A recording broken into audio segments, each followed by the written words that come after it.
So, Yeah. so I will let him do that. But before he does that, I want to tell you what a privilege and an honor it is for me to have this remarkable human being in our presence. Larry Roper has been a leader in our field for over 30 years. He and I have known each other and worked a little bit together, not a lot together, but he's up at Oregon State. But we have worked together in the profession for at least 20 of those years, and there are few, if any, human beings that I know who are as, I don't know what the right word is, who are as gentle and remarkable as this man is. And I know that you will find in his words, I know you will learn something. I learned something every day. I learned something last night when he was talking to about 50 student leaders here in this room. I learned several things that I hope to use in my practice every day, and I think you will find that as well. He's a gift, and I appreciate that he is here for us, and I appreciate that you are here, and hope that you will walk away from here enlightened and more thoroughly engaged in our profession and excited about the work that we do. So I'm going to let Larry introduce himself, and thank you for being here. Thank you so much, Greg.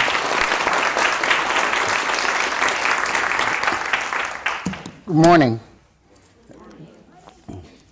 So I promised that I would project so that I don't have to use a microphone. And I'm from a large family, and I'm the quietest one in the family. At least I can say that because I'm in public.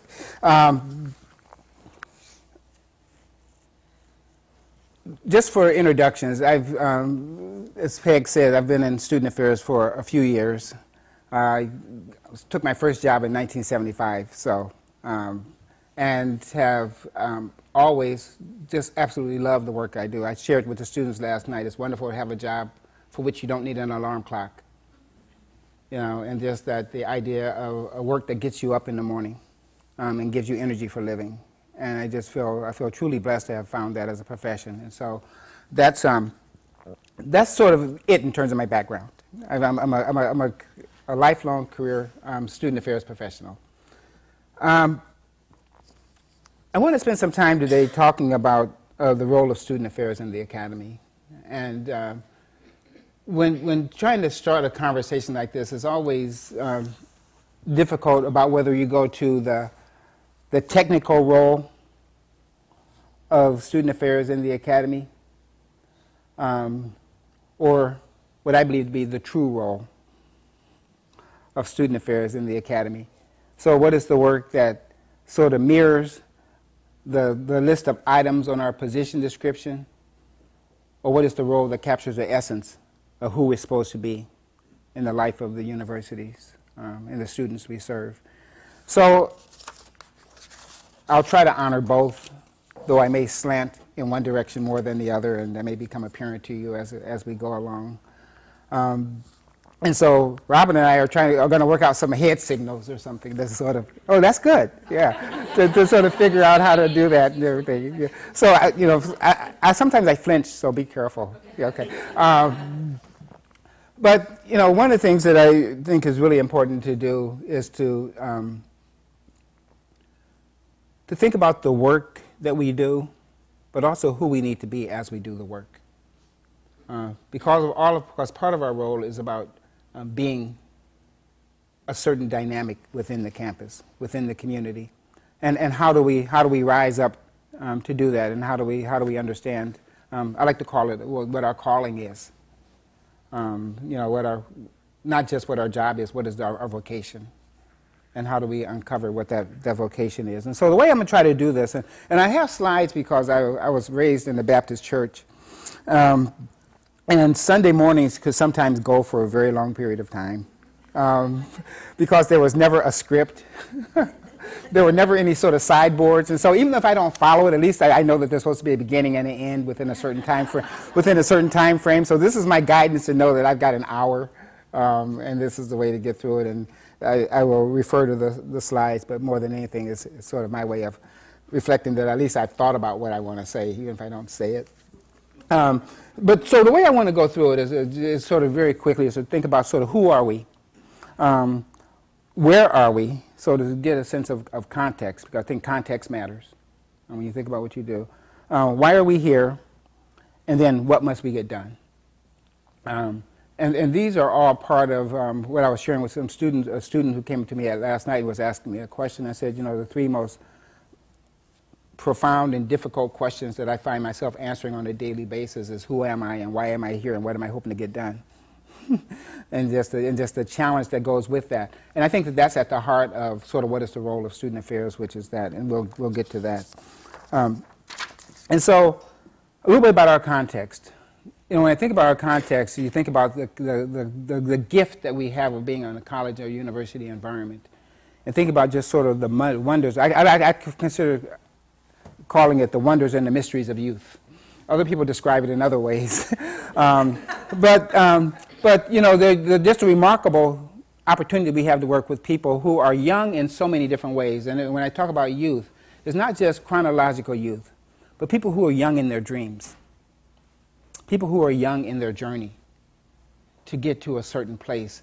And the wonder and the mysteries that go with being with people at that stage of life and what that means for us and the opportunities that it presents us with. You know, all of the attractions and all the dynamism of being on a college that involved with the college experience. You know, we know no 2 days are the same. And being involved in that kind of dynamic environment, again, has a particular import for our work. We know the power and the potential of education.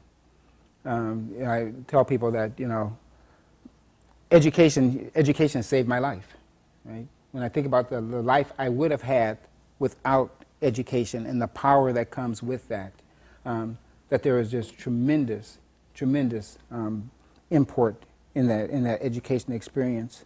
The fact that we are in places where personal stories can emerge and evolve, where people can come to understand who they are, and they can grow, they can evolve in who they are, with us as being guides in that process, with us being allies and supports in that process.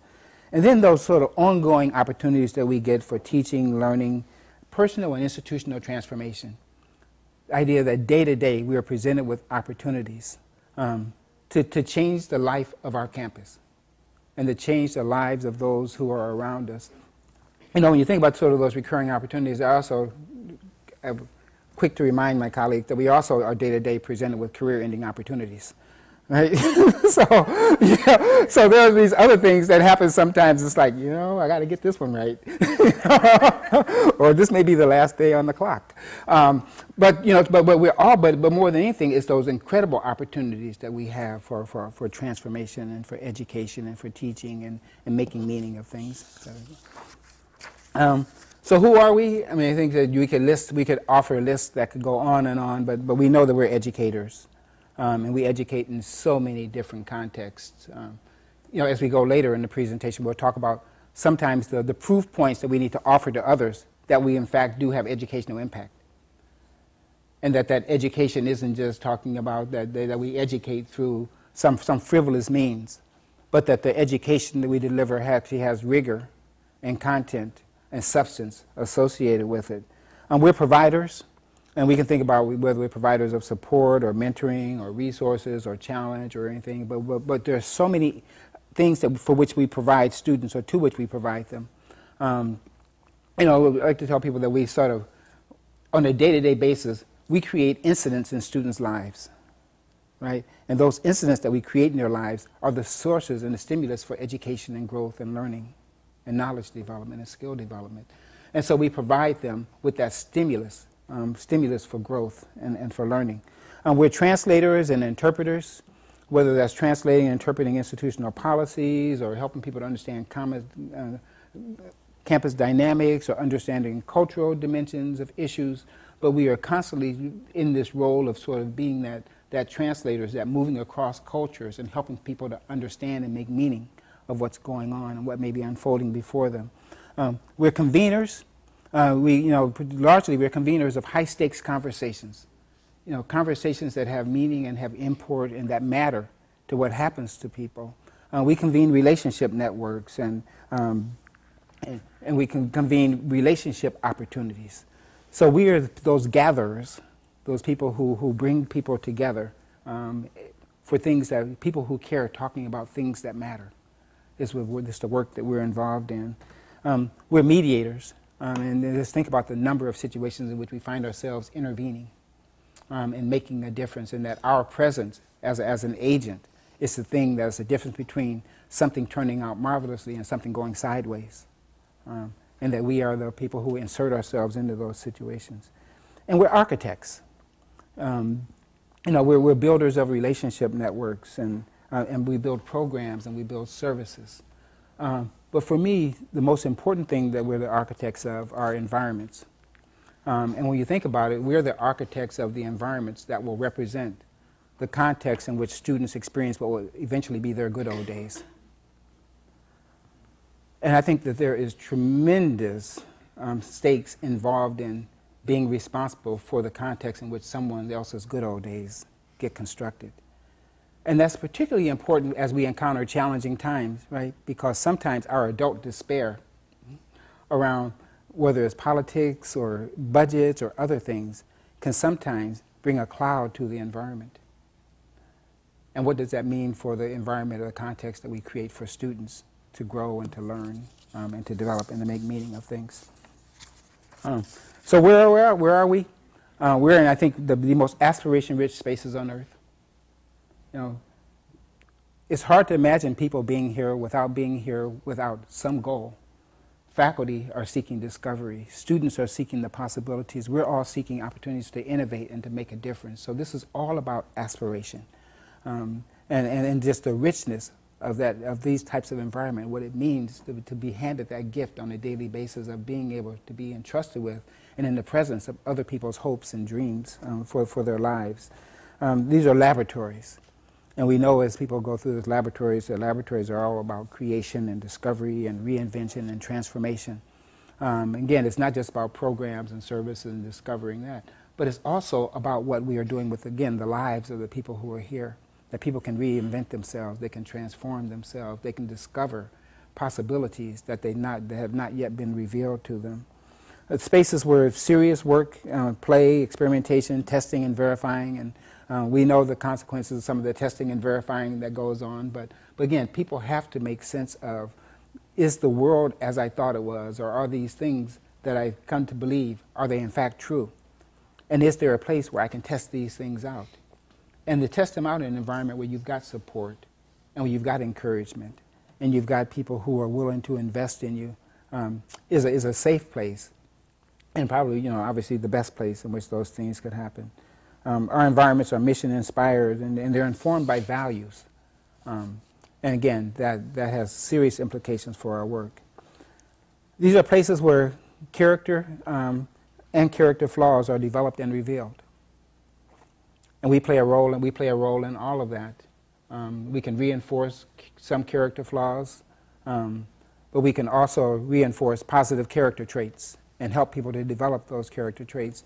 And the challenge is, how do we intervene in ways that allows the student or the person to still be in full ownership of their lives and full ownership of their choices. And then we know that these are interaction intensive and dependent environments. And so in our work, we should always be showing respect for our awareness of the context in which we're working. That we understand that our missions are important and that people's lives are important and that their aspirations are to be valued. So, why are we here? The first one is to realize, is to fulfill our position description, right? So you have to start with that. That's a company line. But what that means to me, in terms of what my position description is to realize the promise of our mission.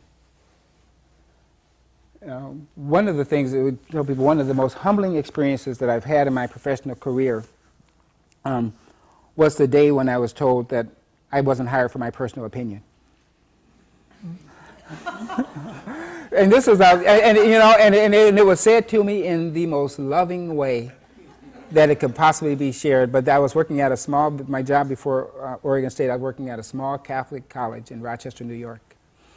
And, you know, we were going through some real values challenges as the institution was trying to figure out how to deal with the prospects of HIV/AIDS in the health center and condoms. And, you know, so it became this issue between, you know, what I believed was the right service to students versus what was the church's stance.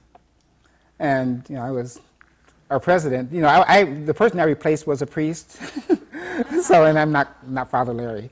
And our president was the first lay president in the history of the college. So the stakes were pretty high in them hiring both of us. So the choices we made, I think, were going to be seen by the priest who we allegedly supervised.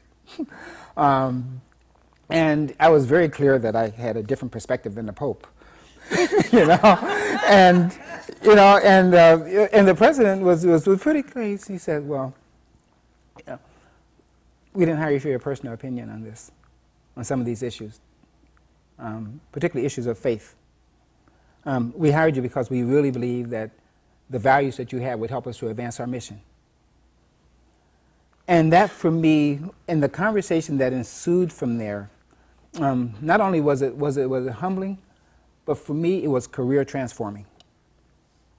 It helped me to think about my approach to issues in ways that I had never thought about it before, in terms of the difference between me having my own self-conceived mission that I was going to construct for the institution versus the mission upon which the institution had embarked and onto which I had signed on. And that, for me, was really important. And so, you know, one of the key issues that I found in our position description is to realize the promise of our mission, which is very different than realizing the promise of our personal values.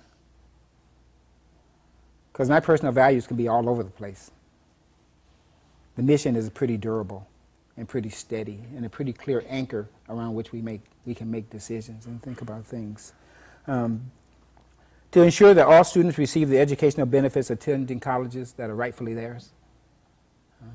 And I don't think we always know what those benefits are, and we don't always know what is rightfully theirs, and that's an evolving idea with which we need to connect more deeply and understand what should students be able to walk away from with through their experience as something that they came in believing was the promise of the mission into which they embarked as well.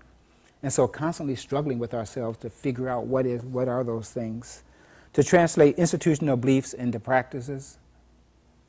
And again, sometimes those beliefs are really clear, other times they're a bit hazy. But our job, again, this is part of the translator role that we play, translating those beliefs into actions. To construct and carry out organizational ethos.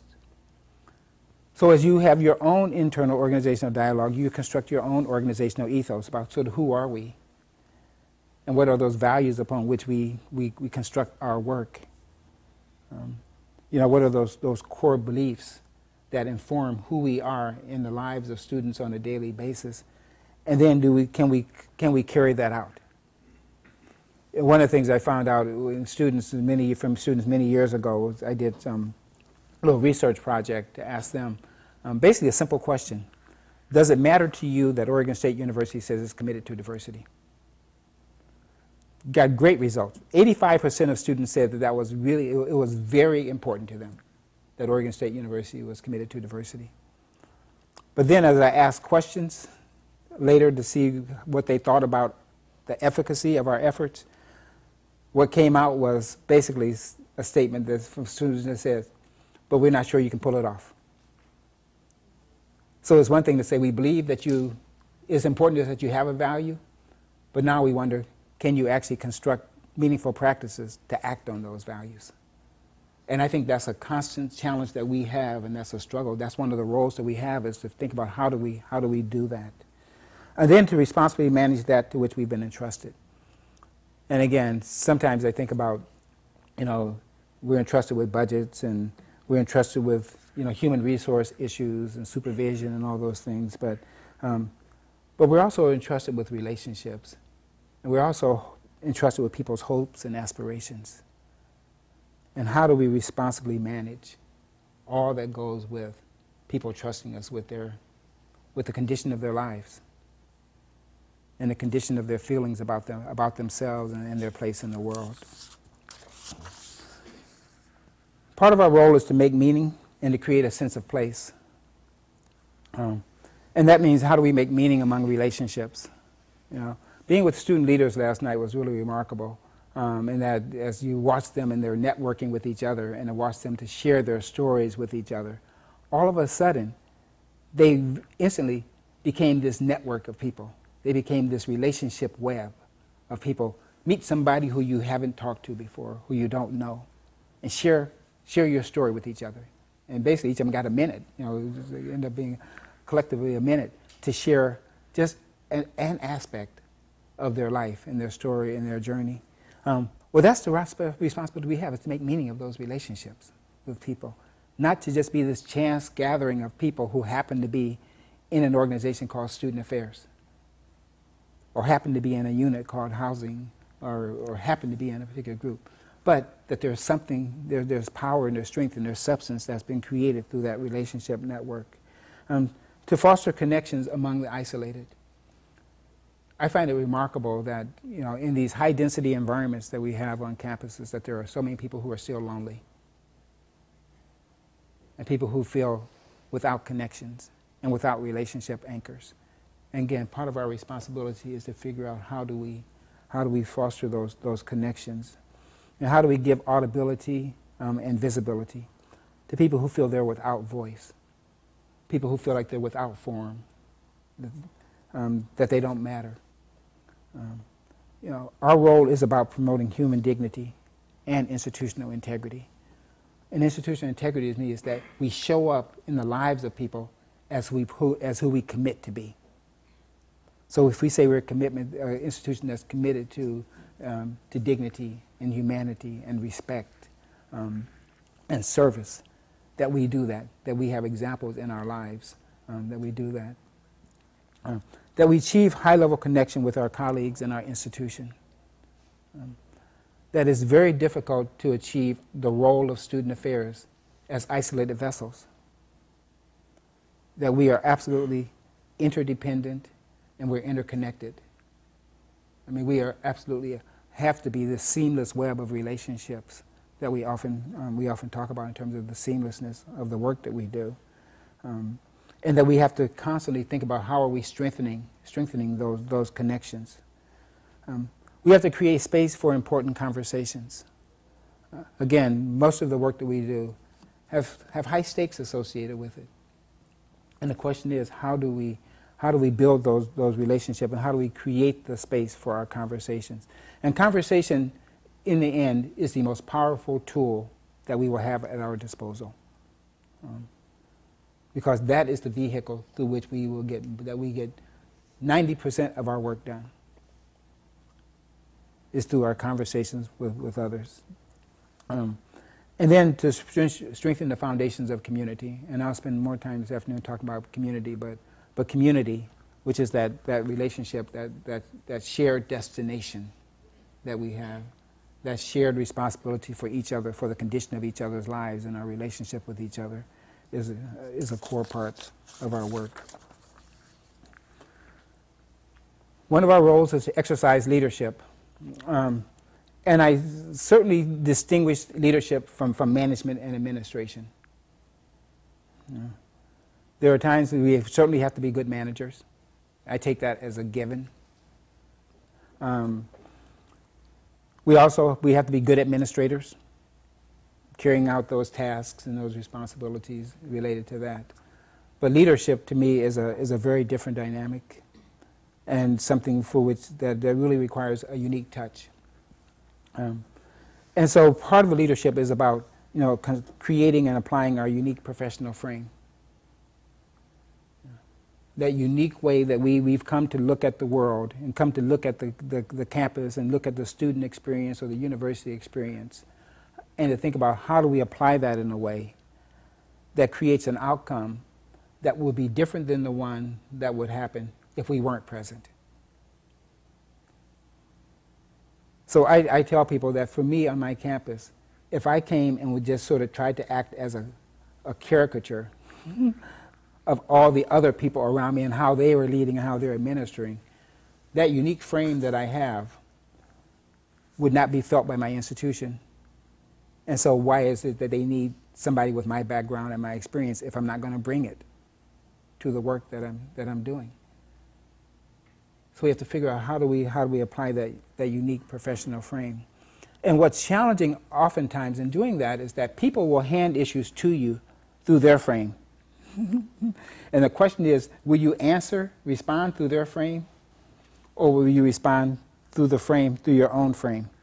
Real quick story, a local newspaper, which is like 2 pages now with what's happened with the newspaper industry, does this little people on the street kind of segment where they will call somebody and they'll ask them a question and then they'll put it, it's called The Buzz. And then they'll put your picture in the paper with your response to the question. And so they called me once and asked me, what's one thing you like about Corvallis? What do you like most about Corvallis and what do you like least about Corvallis? And in the question, I think, this sounds like a setup. And so I responded, I said, well, I'll tell you what I like most about Corvallis. But I'm not interested in talking about what I don't like about Corvallis. What I'll tell you is what I miss about the places where I used to live. And the person said, well, why won't you talk about what you don't like about Corvallis? I said, because I don't live here looking for things that I don't like. I live here in a way to appreciate what is and think about how I can add to it. And so it's that whole thing about people, the question is that people will sometimes ask you these questions through what I think is a negative frame. And you have to ask the question, am I going to respond through that frame, or am I going to respond through the frame through which I'm actually leading and living, which may not be the frame that they've handed you. And that sometimes can be a real challenge, because you get into these conversations like, man, something about that didn't feel quite right, but you don't really know what it was about it that wasn't right. But that answer wasn't me. And then sometimes you say, well, you took my response out of context. Well, that's because you took up somebody else's context to answer. You never set your own context. So that's how things get out of context, because it's out of the context of your own life and your own perspective and your own frame. So how do you hold on to that? And so I think that's a real challenge we have. A responsibility to name and own our organization's issues. One of the things I've just declared for myself is that if I name it, I'm willing to own it. Otherwise, I'm just a critic. If I'm naming things and not owning them, I'm going to sit around just sort of pointing out where everybody else is getting things wrong. And so part of the responsibility of leadership is to implicate yourself in leadership of the institution and leadership around those things that matter to you and that matter to the condition of your organization. To constantly balance the dynamic tensions that are here in our lives. We know the difference between, do I listen to the data or do I listen to my gut? Right? Do I follow the rule or do I respond to the student need that's there? Every day we've got these dynamic tensions that we have to manage in our lives, and we've got to, leadership is about acknowledging those tensions and living with them. Leadership is about healing, repairing, and reconstructing. In our organizations, we never know the condition of the lives that come to us. But we absolutely need to be responsible for understanding what those conditions are and responding to them. And leading in a way that people in their experiences with our organization can get to a place of wholeness that they may not have had previous to that. Another quick story, I had a guy who reported to me. He ended up reporting to me for about 7 years, and then he got a great job at another institution. But in the first year, when I do my one-on-one meetings, they're like really unstructured. Structure isn't my thing. And so generally it's sort of like, how are you, how's it going? What are some ways that I can help? I mean, that's how the people I supervise, that's their no agenda meetings.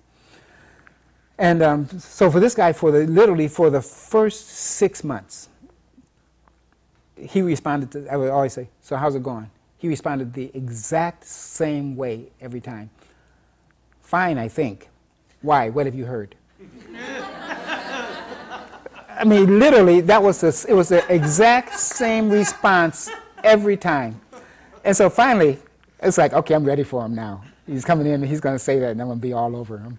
So he comes in and it's like, I said, so, how's it going? He said, fine, I think. Why, what have you heard? And I said, okay, let me tell you the dance that's been going on for the last 6 months now.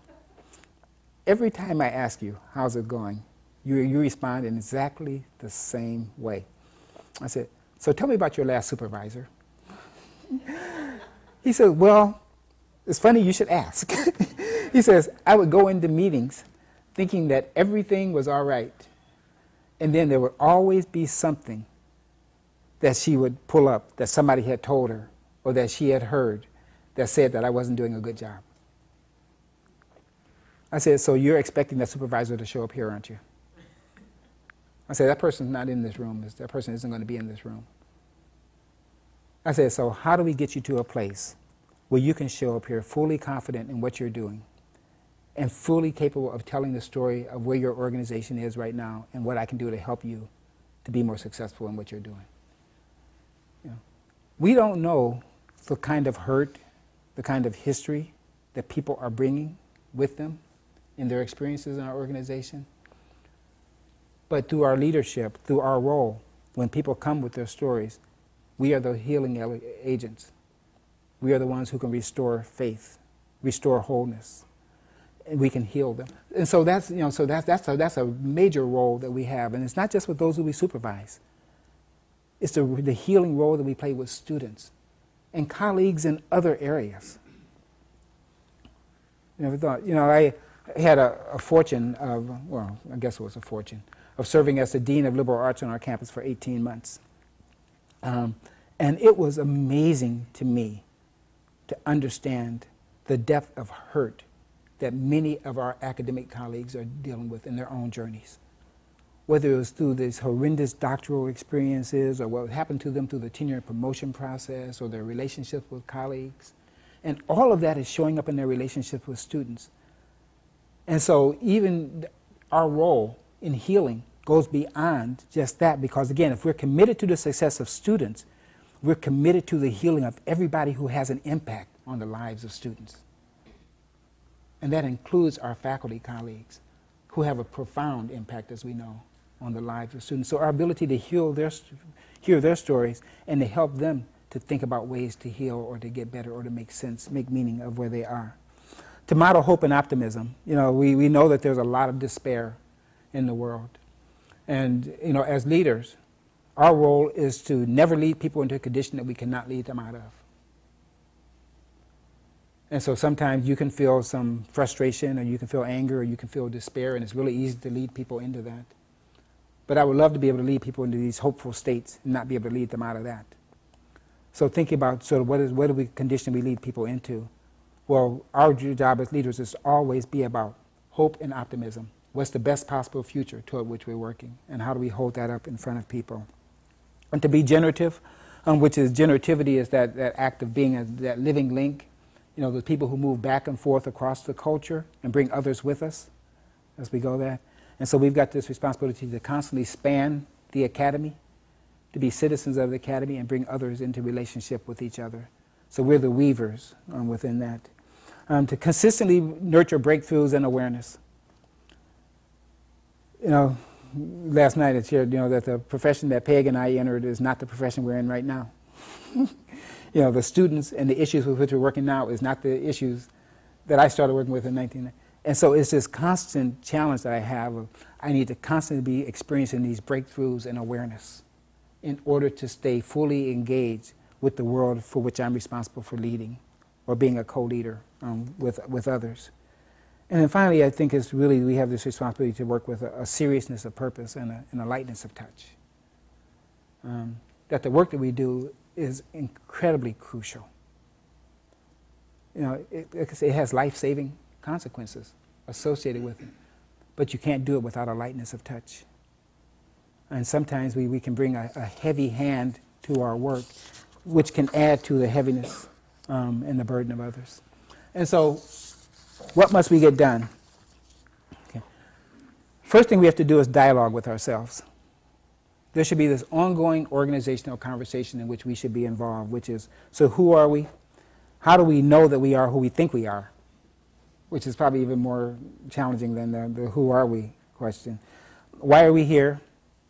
What do we hope to get done? And what does the world most need from us? I ask my students oftentimes to take those and make those personal questions as well, that each one of us in our roles. So who am I? How do I know that I am who I think I am? Why am I here? What do I hope to get done? And what does the world most need from me right now? If we can answer those questions, I think our role becomes really, really, really clear. But the who are we question is that one of our roles is to have a clarity and identity, to be really clear about who we are in the life of our institution. And when people ask us, so what is the role of student affairs on our campus? Or what do you do? Well, I'll tell you who we are. And to be able to do that, to have that clarity of identity. And then people say, so how do you know? You know? And some people might think that that's an assessment question, and on some level it is. But more than anything, it's just an evidence question. What is the evidence that we will hold up to people that we are who we think we are? So I ask students this on a personal level. When you say, who are you? And they'll say, well, I'm a caring person, I'm loving, I'm really committed to justice, I'm doing this. And it's like, so what are the examples when you've demonstrated love in the face of somebody insulting your soul? So when we say who we are we saying who we are at our best?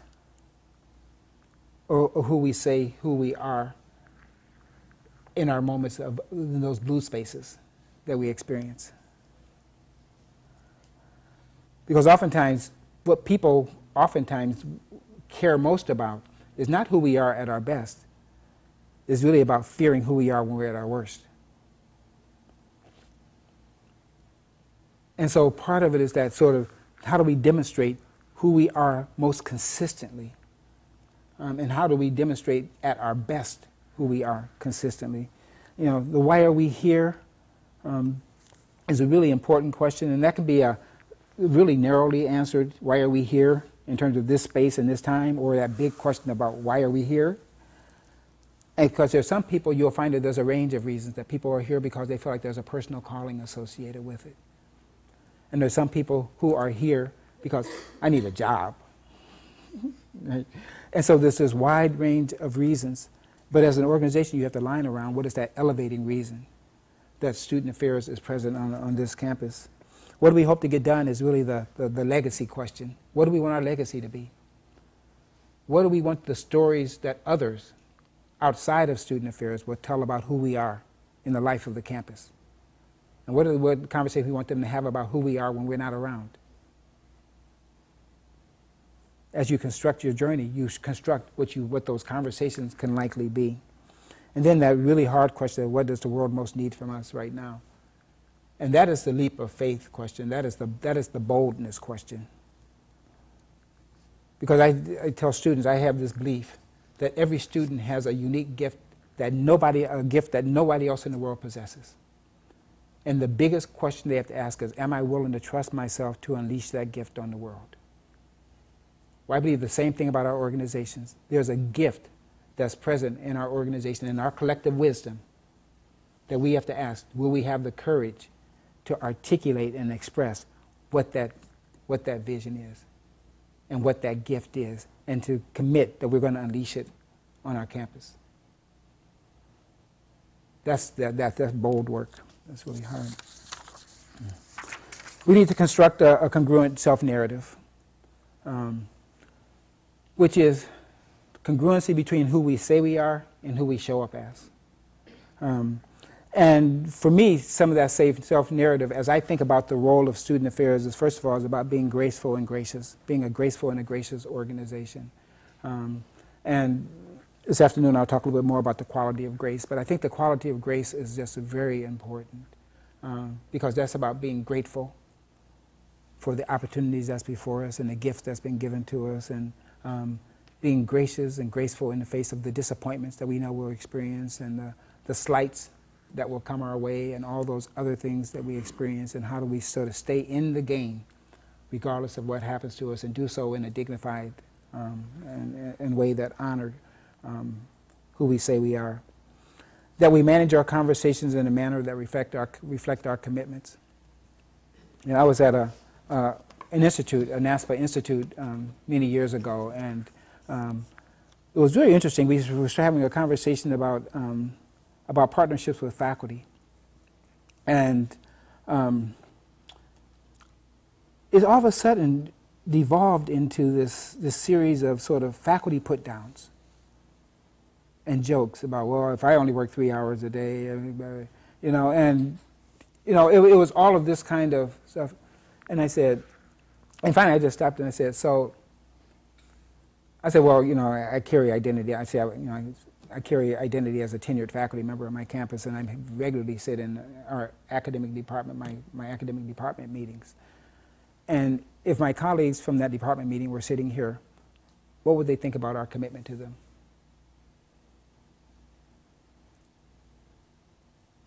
I said, to me, this conversation doesn't reflect our commitment to partnership.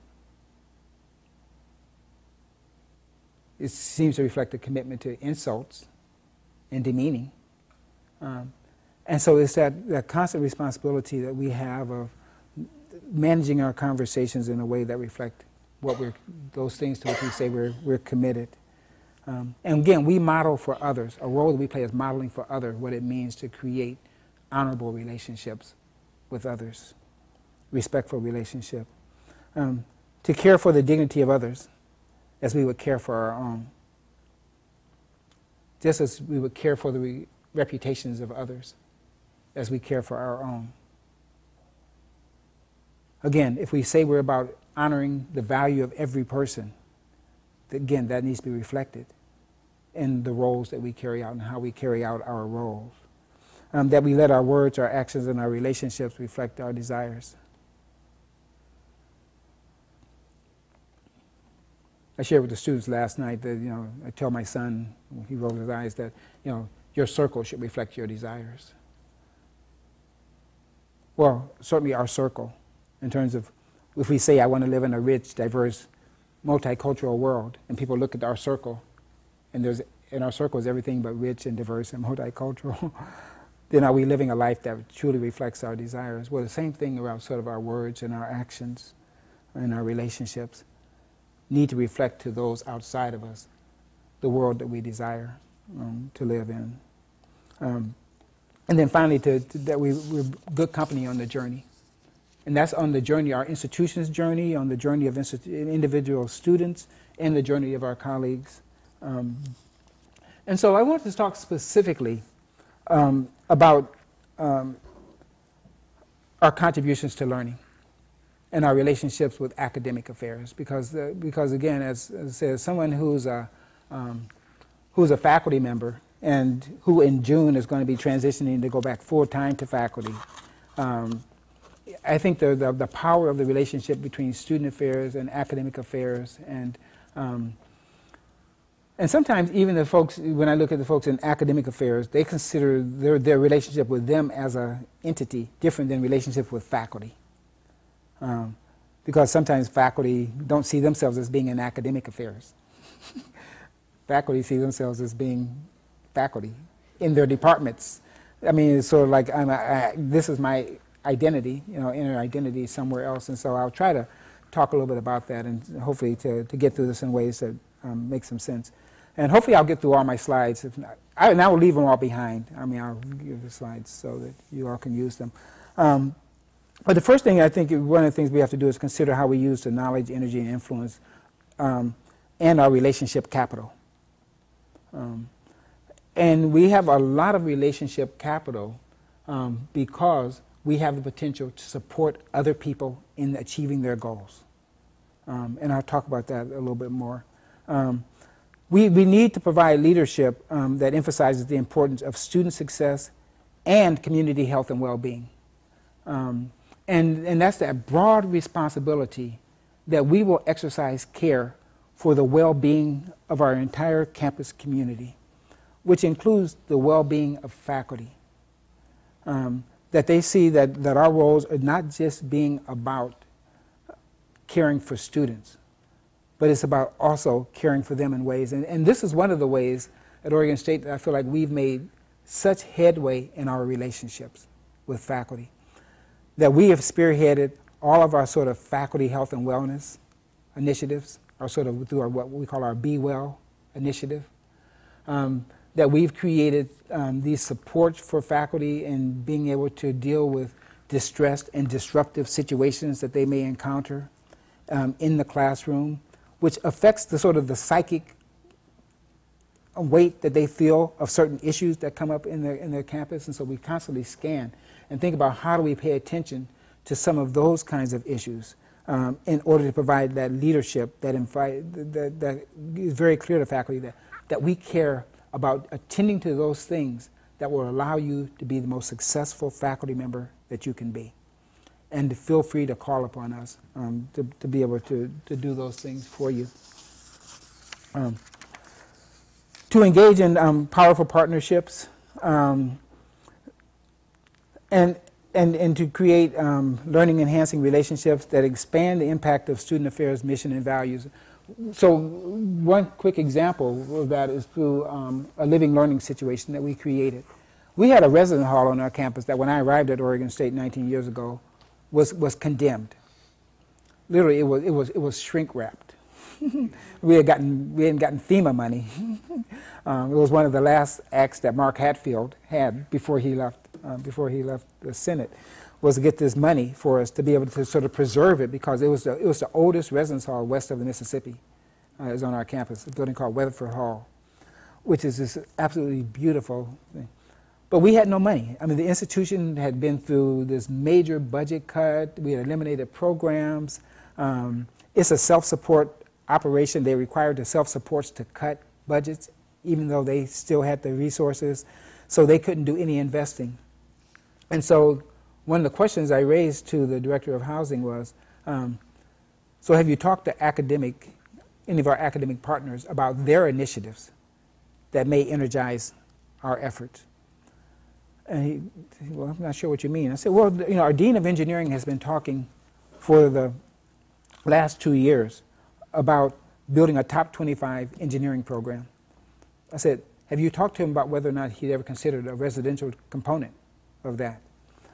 And so we sat down and we sort of constructed the story, the narrative that he was going to share about the possibilities for that. He went to the dean. The dean got incredibly excited. Within 6 months, he attracted a $5 million gift for this residence hall.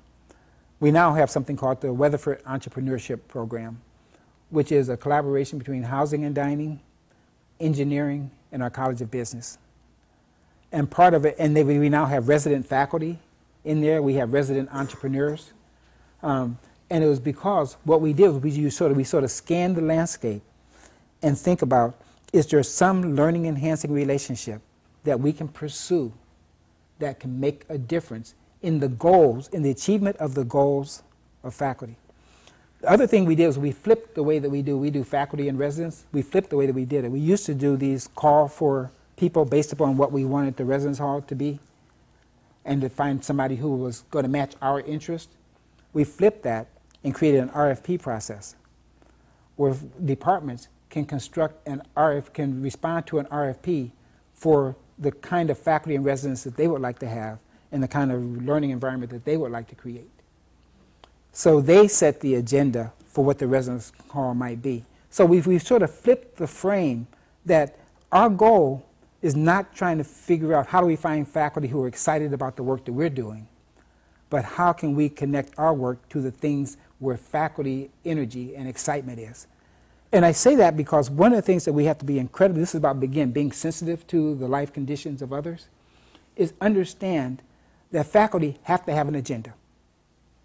They can't follow the next shiny object. The issue is, because they're on an agenda, how do we figure out which of those agendas can connect with the work that we're doing, not how do they connect our work to our agenda. And so it's that constant challenge of changing the frame for how we scan the landscape and finding there's some incredibly rich partnership opportunities out there if we choose to do that. To shift the focus from training to teaching to learning. That oftentimes we talk about the training programs that we do. Language matters greatly. And one of the things that you will find in the academy is that by using the language of trade, which is teaching and learning, will implicate us in relationships in ways different than thinking about training, which they may see as sort of a corporate, as sort of a non-educational activity. Because they see training is about making everybody the same, right? Whereas teaching is about delivering a curriculum. Facilitating learning is about achieving particular outcomes. And so think about the language that we use and think about how do we shift our use of the language in ways that can make a difference for our partners. It's really important for us to function as learning organizations. And again, in the process of doing that, that's when we find that common language with faculty and thinking about sort of what is the language of the academy and how do we begin to talk in ways that show that we are full partners and fully engaged in that. To thoroughly audit our physical spaces and have responsibility to identify what type of learning happens where. And also looking at our environments and saying, what are the messages that are embedded in our environments? We've done environmental audits and we've developed this template. We have a student affairs, communications, and marketing group. So we've thought a lot about messaging. And one of the things that I've always been fascinated about is environmental feedback and the messages that students give us based upon how they rearrange furniture and how they reconstruct spaces and things to be able to say, I know you had some intentions when you designed this, but here's the way that it's most helpful and most usable for us. So we've had people go to each one of our units and say, what are the messages that students get when they walk into our environments? But it's the same thing. What are the messages that faculty get when they walk into our environment? And some of those embedded messages influence people's openness to partnership with us. And so think about whether or not we send messages of engagement and an invitation to relationship, or whether the messages we send are about sort of exclusivity, or whether everything we do is about insider language versus inclusive language. It's really important for us to explore the way that we use our sites for integrated and transformative learning. Again, what are the ways that when we do partner, that we show that our learning environments are adaptable? And then to commit to ongoing assessment. And so in our partnerships, in our pursuits of partnerships with faculty, there are a couple of things that I think are absolutely key. One is we have to absolutely have respect for the faculty role and the challenge and the rigors of the faculty role.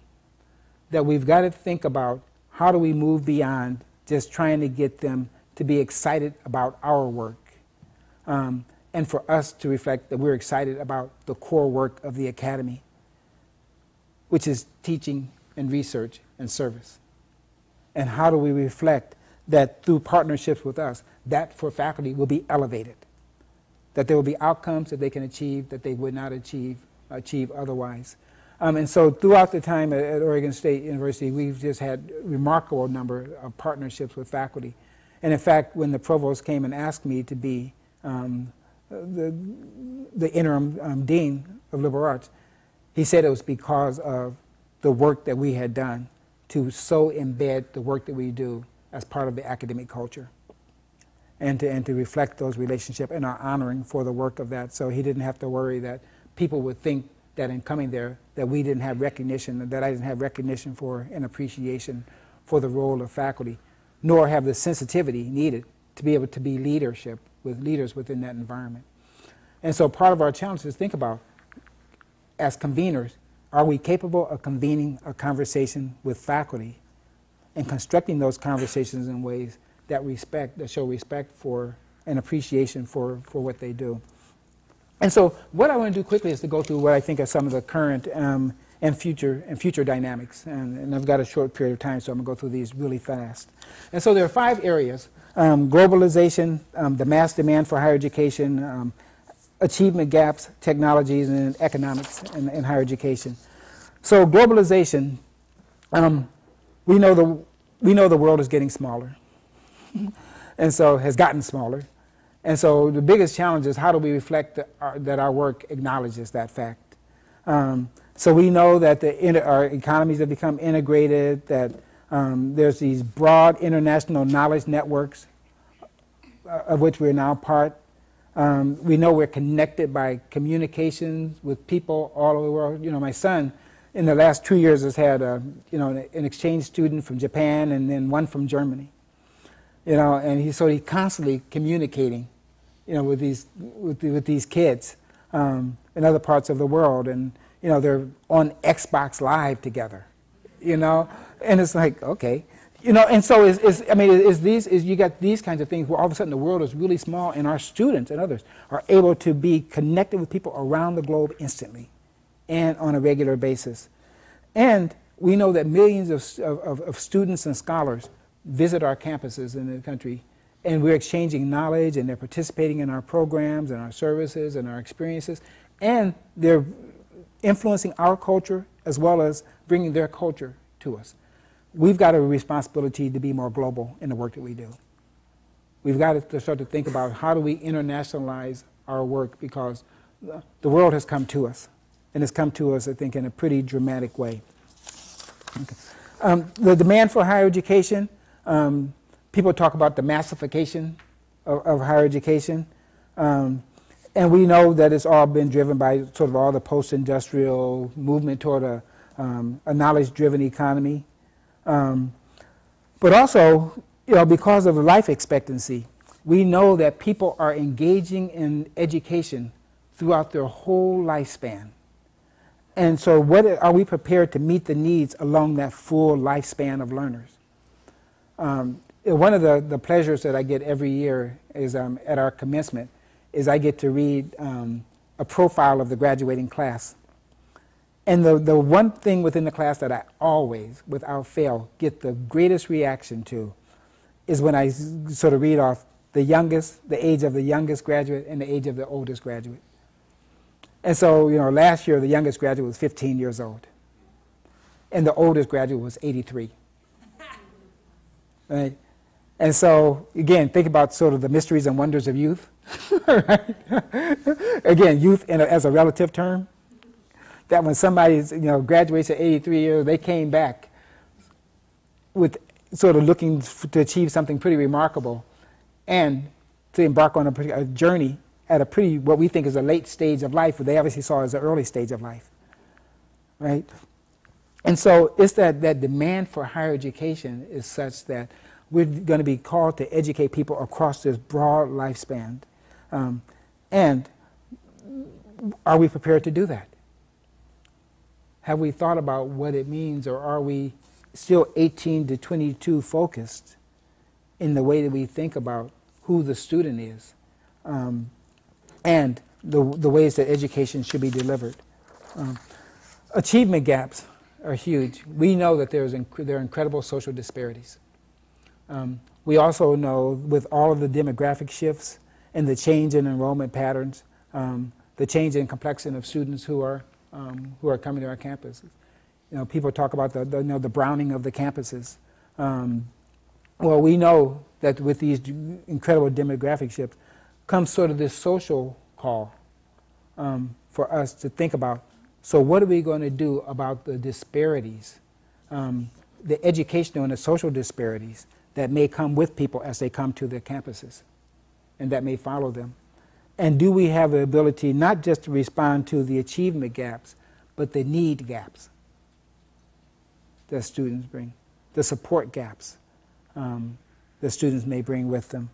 And so we've got to, as our future work, current and future work, be keenly aware of the incredible inequities that are there in terms of the opportunities and the supports and the needs that students have. And we've got to find ways to respond to that and to tune into that. And I spent time last night with Peg talking. It's so powerful. And we just have to, we've got to think about ways to make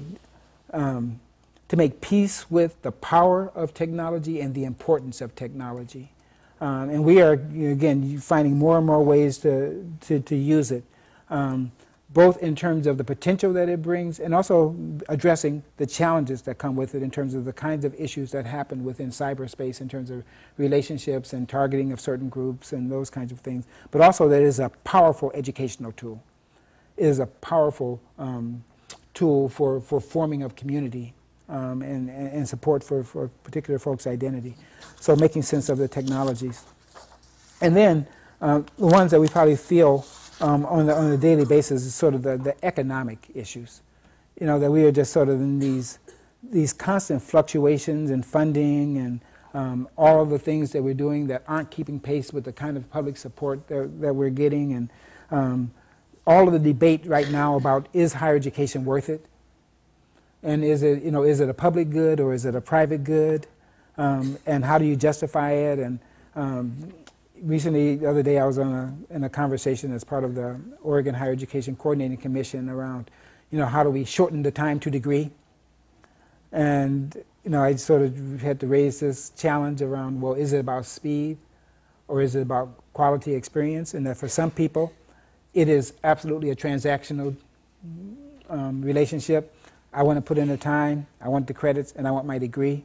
Where for other people, it's about enrichment, it's about life transformation, and for some people, they think that they need that experience to be more than just get in and get out.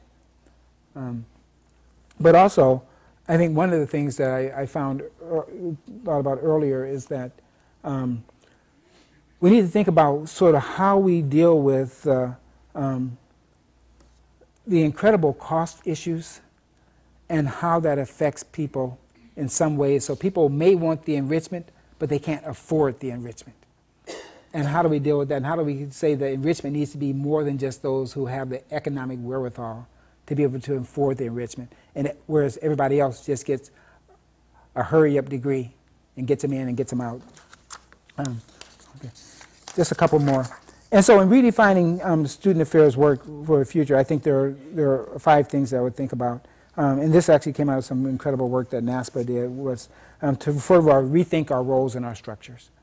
I think it's really important that these sort of lines between what's academic affairs and student affairs, as institutions go through rethinking finances and rethinking outcomes and responding to all the accountability issues, the question is going to be, is there something distinctly academic affairs and student affairs, or is it all about the student experience and student learning? One of the things I did a couple of years ago was to create a position for a student affairs curriculum development person. Again, the language. It's not a program. We're not doing programming. We're delivering curriculum. And I took that position and I placed it in our Center for Teaching and Learning, which is in academic affairs. But it was a student affairs position because I feel like that person needed to be with the colleagues who are doing comparable work. And we need to see that student affairs is in the curriculum development conversation and the faculty development conversation, because we carry the title of professional faculty on our campus. Faculty development conversation, just like all the other faculty. So rethink our roles in our structure. Consider success for all students. Again, we still have privileged environments. And how do we address the embedded privilege that some students have in our environments over others? And rethink and reconsider how we ensure success for all students. That we create partnerships without borders, which means that we begin to sort of blur the line around who owns what and think about who do we need to work with in order to achieve the outcomes that are important for us to give. Making data-driven decisions always got to be about assessment and data, because we're in the evidence world right now, and we've got to do that. And then rethink what is the campus. And in my mind, what I've come to see is that there are a couple of kinds of students out there, most prominently. There are those students who attend college, and then there are students who go to college. And some of the students who are participating, we have one of the largest online programs in the country. And these are a lot of students who want to go to college but don't have the luxury of being able to attend college, which means to pick up and go. And I think one of the things that we have to rethink is what is the campus and what is our service network and how do we engage in that broad landscape of education in all the ways that it's delivered. I haven't figured out what the answer to that is, but I know that it's a big question and that we've got to be able to draw some distinctions there. So the future, we know that the environmental turbulence is unprecedented and will continue to be that we will continue to have this environment where things are just going to continue to shift dramatically because right now higher education is in the bullseye of the public and of government officials. And so there can be a lot of turbulence there. But there are also opportunities for us to bring new and unimagined value. And again, that's about rethinking who we are and why we're here and what we can get done. That dialogue with us can allow us to uncover what is the value that we can bring, which means opportunities to reimagine, to reinvent, and to recreate ourselves. We've got to constantly be in that rediscovery. And then opportunities for new clarity and growth, which again is to strengthen who we are, why we're here, and what we hope to get done. And then finally, the broad social responsibility roles that we have. Just the role that higher education plays in securing our social and economic justice and survival of natural resources and perpetuating democracy. That we still have that fundamental and foundational social role of enriching and preserving culture. And that enriching culture is, I think, a particular role that we have because as we become incredibly multicultural, what the enrichment of culture is going to look like will be very different than what the enrichment of culture looked like in 1975 when I started this journey. And then to provide educational success for all populations, especially underrepresented populations. And that's that broad social justice role that we have about creating just environments. So with that, thank you all very much.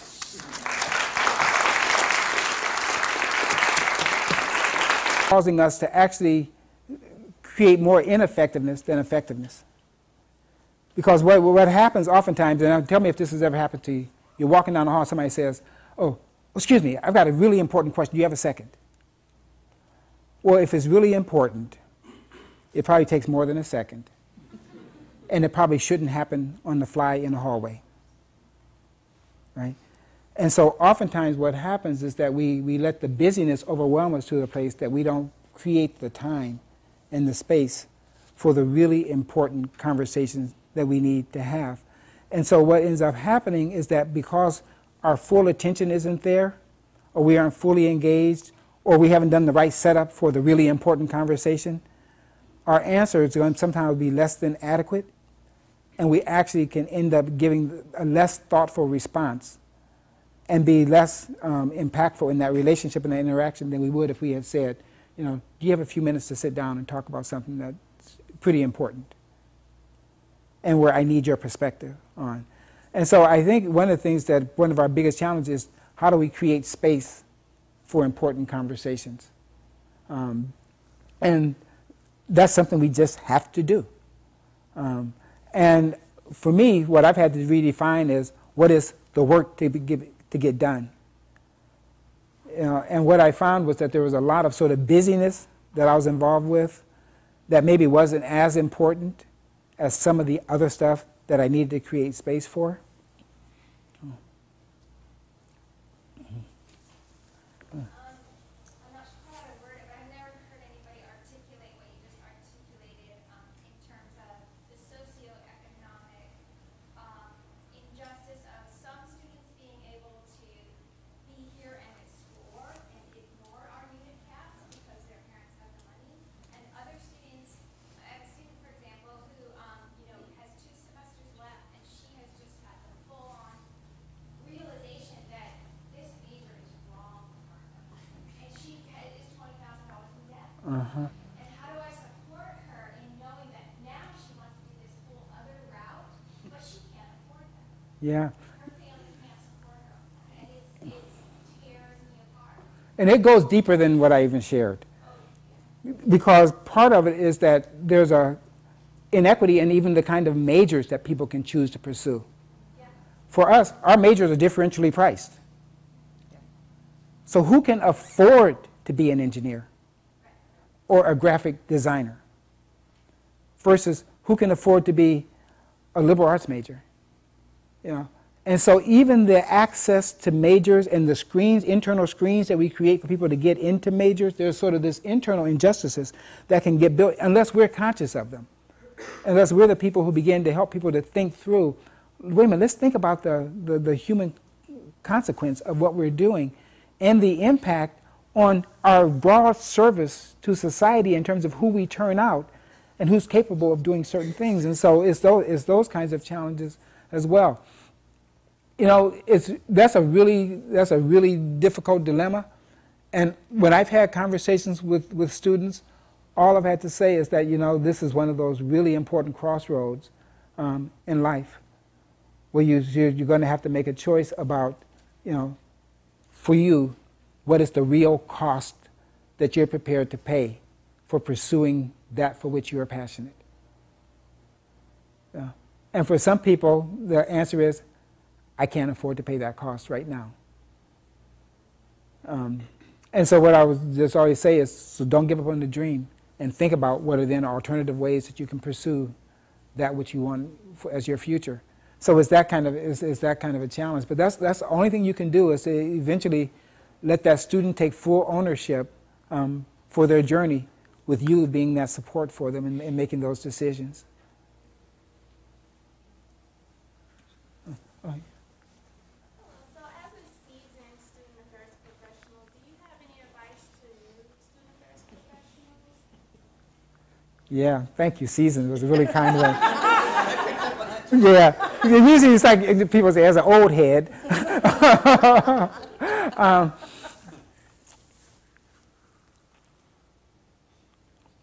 First thing is trust your brilliance. I mean, I think that's one of the things that's really hard for people to do. And part of the trusting your vision means to honor the voice that you have that will allow you to bring value that nobody else can bring. But it's also really important to think about how do you construct a thoughtful and loving relationship network around you, which means that you need to be part of that loving relationship network. And that will be incredibly difficult as you encounter forces that go against that which you believe and what you care about and what matters deeply to you, is how do you hold on to the fact that their view is different and their approach is different, but that doesn't mean their view is wrong. So how do you stay in relationship with them while still trying to help them get to a different place? Because what that will do is allow you to sustain yourself over time. One of the biggest challenges I had as a young professional was, you know, and I still as an old professional, the same thing is I got an opinion about everything, whether I know anything about it or not. And oftentimes my opinion would drive my behavior more than my commitment to the people with whom I was in the relationship. And so as a result, I would risk losing relationships because of the strength of my beliefs.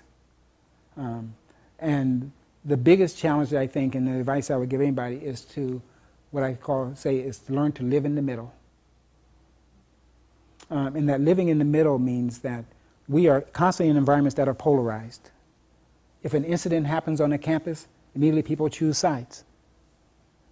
Where the most effective leader is to figure out that person who lives in the middle, which is not a place of neutrality, but is a place where you elevate the mission of your institution and say, how do we resolve this in a way that allows us to come out of it being who we say we are? That being in that place of saying, it's not about who's right or wrong, it's about who we show up as in this moment and how we come out of this with a greater sense of wholeness and greater sense of alignment and affirmation that we are who we say we are than anything. And in the process, you'll figure out how to resolve what the egregious behavior or whatever it is that's happened. So if you can learn that, find that gift of being able to live in the middle, I think that's a very powerful place from which to lead.